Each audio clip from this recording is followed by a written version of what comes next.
Caso hipotético: la inocencia de los musulmanes. En julio de 2012 fueron subidos a la plataforma de YouTube los avances o trailers de una película denominada La inocencia de los musulmanes. Dichos avances desde un principio causaron controversia por virtud de dos cuestiones principales. La primera es que mostraba de forma completa la cara o la supuesta cara del profeta Mahoma, lo que dentro de la religión musulmana constituye una verdadera idolatría, por virtud de que en principio no es posible conocer la apariencia física ni de los seres humanos y menos aún de un profeta como el profeta Mahoma. Y en segundo término, debido a que la película, o al menos los trailers, fueron hechos con el propósito expreso de denostar a la religión musulmana. Estos avances, si bien es cierto en México no tuvieron una gran repercusión, sí la tuvieron en los países de mayoría musulmana, derivando incluso en protestas masivas en todos estos países y en la toma de la embajada estadounidense en Libia, con la posterior muerte del embajador de Estados Unidos en ese país. Así, si bien es cierto que en nuestro país, como les decía, no causó gran revuelo esta película ni estos avances, en estos países de mayoría musulmana los avances fueron censurados y bloqueados de la plataforma de YouTube, sea por orden directa de los gobiernos de los respectivos países o porque la plataforma voluntariamente decidió hacerlo así, en virtud de todos estos conflictos de odio y para evitar mayores problemas. Sin embargo, en países como el nuestro, como en Estados Unidos, YouTube determinó no bajar ese contenido de su plataforma, aduciendo que no violentaba sus directrices, esencialmente debido a que, si bien es cierto, tenía un propósito de denostar a una religión, no incurría no podía categorizarse como un discurso de odio, debido a que estaba encaminado a atacar a una religión, no a una persona ni a los practicantes, a las personas practicantes de esa religión. Razón por la cual en el mundo occidental, digamos, estos videos siguieron estando visibles y siguen estándolo hasta la fecha. Así, mientras en países de mayoría musulmana todos estos avances fueron censurados voluntariamente por la plataforma de YouTube o bien porque el gobierno de cada país lo ordenó así, en el mundo occidental, esencialmente Estados Unidos y países como el nuestro, la plataforma de YouTube determinó no censurarlos y de hecho todavía son visibles en esta plataforma, indicando que cumplía completamente con sus directrices internas y aduciendo que no existía verdadero discurso de odio, pues si bien es cierto criticaba y denostaba una religión, no criticaba ni denostaba a las personas que practicaban esta misma religión. De esta forma, si bien es cierto que en principio parecería un caso muy alejado a la realidad jurídica y de derechos humanos de un país como el nuestro, lo cierto es que conceptualmente es posible aplicar o preguntarse cuál sería el resultado de que ocurriera una controversia parecida en este país, como ha sucedido por ejemplo con otros casos como La Última Tentación de Cristo, que estuvo censurada en este país durante mucho tiempo, o bien La Obra de la Patrona, que era una imagen de Juan Diego en donde el ayate que mostraba, en lugar de tener a la Virgen de Guadalupe, tenía a Marilyn Monroe en una posición muy sugerente. De esta manera, en un caso hipotético en México, serían 5 los hechos más relevantes de este caso si es que hubiera sucedido en este país. El primero de ellos tiene que ver con que es una producción audiovisual cuya difusión se estaría realizando a través del uso de tecnologías de la información y la comunicación. En segundo lugar, tiene que ver con que estaría hecha expresamente o con el propósito expreso de atacar y denostar a una religión, en cuyo caso tendríamos que hablar de límites a la libertad de expresión y a la libertad al ejercicio de una religión. En tercer lugar, se debe tener en cuenta que los musulmanes, en un país como el nuestro de mayoría católica,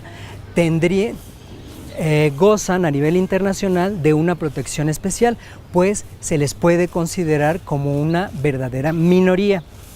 Y en cuarto lugar, tiene que ver con el hecho de que en México, como ya les comenté, hay precedentes pequeños, pero existen, relativos a la película La Última Tentación de Cristo y a la obra de La Patrona. De esta manera, de haberse presentado este caso en nuestro país, podríamos decir que los argumentos de demanda de las comunidades musulmanas tendrían que ser el demandar de YouTube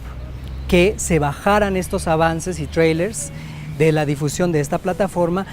y que tanto YouTube como los productores de la película o de estos avances otorgaran medidas de reparación integral a estas comunidades musulmanas, por virtud de que con la difusión de estos avances se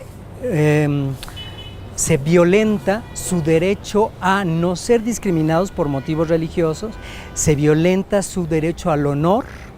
su derecho a ejercer libremente su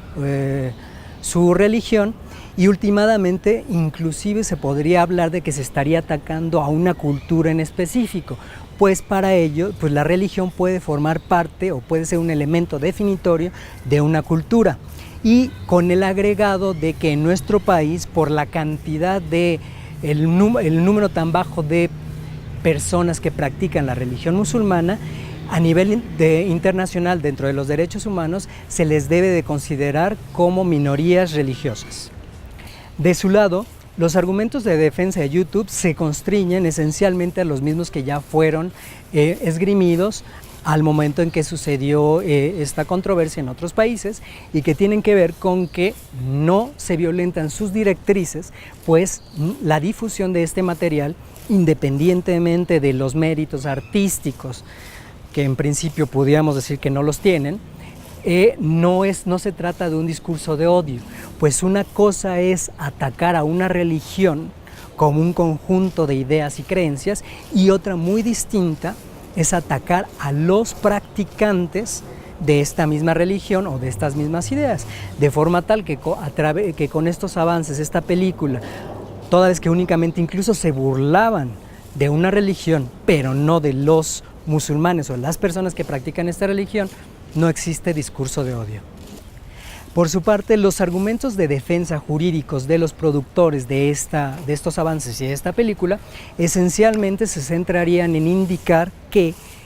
no es procedente la demanda de las comunidades musulmanas, de la comunidad musulmana en este país, pues la película o los avances de la misma fueron realizados en un contexto esencialmente de ejercicio de la libertad de expresión, el cual, al no estar atacando precisamente a una persona, sino un conjunto de ideas y creencias como lo es una religión, les permite, en ejercicio de esta libertad de expresión, incluso burlarse, caricaturizar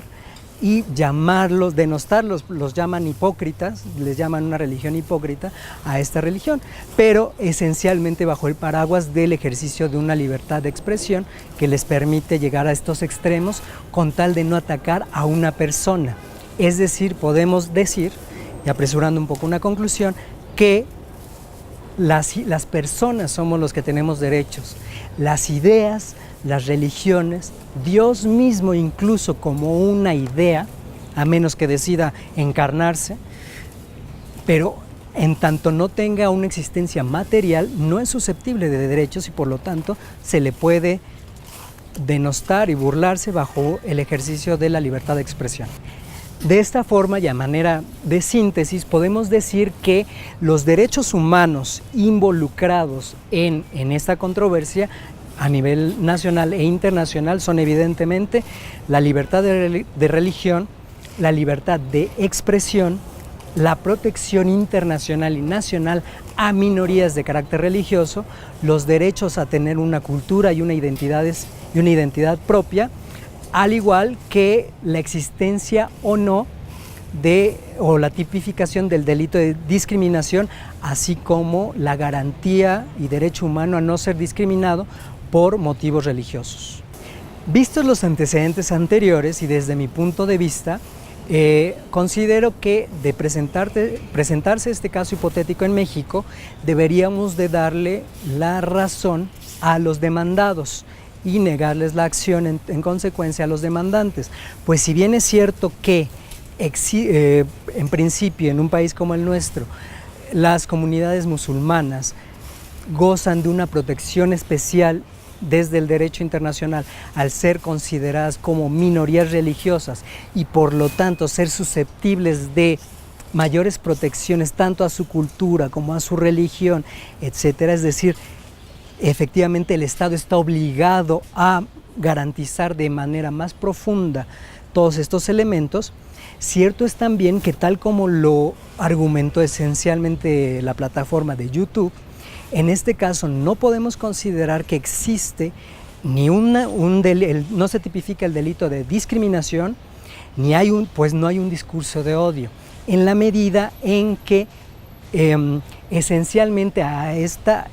través de esta película o estos avances, que por cierto la película nunca se lanzó comercialmente, aunque los avances siguen estando disponibles en YouTube, y con independencia del poco mérito estético o artístico que desde mi punto de vista poseen estos avances, lo cierto es que al no estar atacando a las personas directamente, sino a la religión, entendida en su sentido literal o gramatical, como un conjunto de ideas, creencias, ritos y formalidades que se deben de seguir, no puede decirse que se está atacando directamente a las personas que ejercen estas religiones o estas ideas. De igual forma, tampoco podemos decir que se les está impidiendo el ejercicio de su cultura o de su religión, precisamente porque el denostar o burlarse por parte de alguien de esos ritos, ideas, creencias, etcétera, no impide el ejercicio de la religión en sí misma. Y por otro lado, en relación con los derechos a la dignidad personal y al honor, tampoco se actualiza una violación a estos, pues el hecho de atacar este conjunto de ideas no implica otra vez que se le esté atacando directamente a las personas. Además de que, como se los indiqué, estimo que Dios, las ideas, las creencias no tienen en sí mismo un honor o una dignidad susceptible de ser protegida, precisamente porque son ideas, no tienen una existencia material y por lo tanto no pueden ser sujetos de derechos. De forma tal que, siendo que por un lado a las personas directamente involucradas con la religión no se les ataca a ellas, sino a sus creencias, y considerando por otro lado que las ideas y las creencias no tienen derechos en sí mismo, debemos concluir que el caso debería desestimarse y negarse por completo las medidas reparatorias y la demanda en general interpuesta por las comunidades musulmanas en México.